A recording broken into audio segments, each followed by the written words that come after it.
enthusiasts, welcome to another video about early radio from the Roaring Twenties Antique Radio Museum. In this video we will tell the story of the Remler Radio Manufacturing Company. Remler was founded by three men in the San Francisco area back in 1918. Let's start with the most famous and notorious of the three founders, Elmer T. Cunningham. Cunningham was one of many radio tube bootleggers in the early days of radio. What set him apart from all the others was that Cunningham would end up being the most successful tube bootlegger in history. To learn more about him, watch the video about him available on this YouTube channel. Elmer Cunningham's partners in founding Remler were Thomas B. Gray and Ernest G. Danielson. Cunningham would be general manager of the company. The company's name would come from Elmer Cunningham's first name being reversed, with an R added at the end. Remler started out manufacturing radio parts like coils, dials, rheostats, and knobs. Remler was located at 248 First Street in San Francisco. Sometime in 1921, Cunningham's partners would buy him out and later would change the name of the company to Gray and Danielson Manufacturing. They would keep the Remler brand name on many of its products. A man named Harry Green would become the company's chief engineer. In 1930, a fire destroyed the Remler factory on First Street. Gray and Danielson built a new factory at 2110 Bryant Street. The new factory would be Remler's home for 40 years. The following year, Thomas Gray passed away and his son Robert Coleman Gray took his place at the company. That same year, the company's name was changed from Gray and Danielson Manufacturing to the Remler Company Limited. Remler also came out with its midget superhet radio in 1931.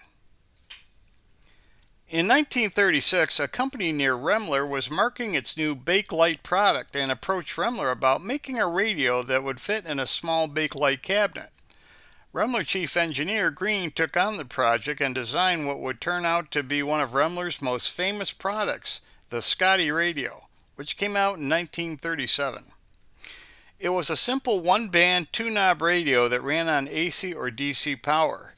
As for the name Scotty, legend has it that Remler decided to call the radio Scotty because President Franklin Roosevelt had a Scotty dog at the time. Remler expanded its line of radios through the 1930s and 40s. Here's Remler's Model 71 Superhet radio, which came out in 1936. In 1947, Remler brought out the Scotty Pup. During World War II, Remler built communications equipment for the military. In 1946, Robert Gray bought out founding partner Ernest Danielson and became sole owner of the company. Sometime in 1950, the company stopped making radios for the home radio market after a major order of 25,000 radios were produced on consignment for a radio seller on the East Coast. The seller led Remler to believe he had buyers for all the radios, but in the end he sold only 3,000 of them. The rest were returned to the company with many of them badly damaged. It was a huge loss for the company. Although it was not apparent at the time, it would be the beginning of the decline of Remler. Remler would go on to make airborne navigation receivers and communication intercept receivers. During the 1960s, Remler would design and manufacture the ground communication equipment for the Apollo space program. In later years, they would also partner with Lockheed on satellite programs. Remler would design and manufacture systems for Boeing and the U.S. Navy. In 1975, most of Remler's fabricating machines were sold off and the company moved to Brisbane, just south of San Francisco. Remler's new plant would do testing and engineering along with some limited assembly work. The majority of Remler's fabricating would be contracted out. Starting in early 1983, a 4-year stretch of unbelievable bad luck struck the Remler Company. In April of 1983, Robert Coleman Gray Sr. passed away, and his son, Robert Gray Jr., took over the business. Just 4 years later, on August 26, 1987, Robert Gray Jr. died suddenly, and Vice President Paul Karp, who had been with Remler since 1941, took charge of the business. Karp died just a few months after taking over, leaving no one left to run the company.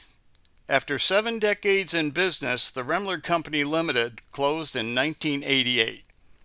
That's it for this video. There will be more to come as we continue to investigate the early history of the world's first mass medium, radio. Thanks for watching.